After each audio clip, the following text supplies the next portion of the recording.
কিয়ামতের দিন আল্লাহ তাআলা কোন তিন ব্যক্তির দিকে তাকাবেন না আল্লাহ তাআলা কোন তিন ব্যক্তির উপর রাগান্বিত থাকবেন। নবীজির একটি হাদিসের মাধ্যমে আমরা সে বিষয়টা জানার চেষ্টা করব। সহিহ মুসলিম শরীফের মধ্যে নবীজির হাদিসটা এসেছে। নবীজির সাহাবী আবু যর গিফারি সেই হাদিসটি বর্ণনা করেন। সেই হাদিসের মধ্যে নবীজির সাহাবী তিনজন ব্যক্তির কথা বলেছেন, যেই তিনজন ব্যক্তির দিকে আল্লাহ তাআলা কিয়ামতের দিনে তাকাবেন না।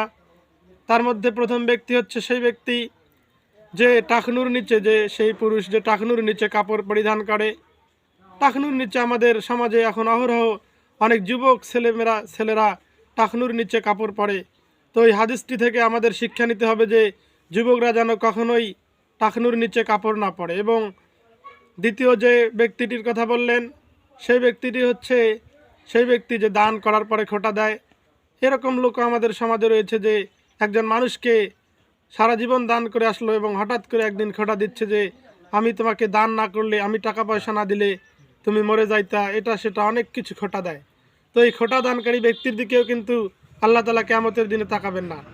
তো এই নবীজির হাদিস থেকে আমাদের শিক্ষা নিতে হবে যে আমরা দান করার পরে, আমরা একজন মানুষকে দান করার পরে কখনোই তাকে খোঁটা দিব না, তাকে মন্দ কথা বলবো না।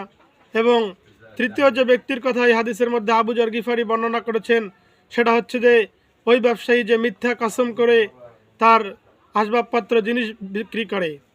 আমাদের সমাজে অনেক ব্যবসায়ী রয়েছে যারা মিথ্যা কসম করে যে ভাই আমি এটা আল্লাহর কসম, আমি এটা এত দামে নিয়েছি, আমার লাভ হবে না, এটা সেটা বলে, মিথ্যা কসম করে। তো সেই ব্যক্তির দিকে আল্লাহ তাআলা কিয়ামতের দিন তাকাবেন না। তো এই হাদিস থেকে আমাদের শিক্ষা নিতে হবে। এবং আমরা যদি এখনও যারা টাকনুর নিচে কাপড় পরি, তাদের প্যান্টটা আমরা টাকনুর উপরে তোলার চেষ্টা করব এবং সেগুলোকে কেটে নিব।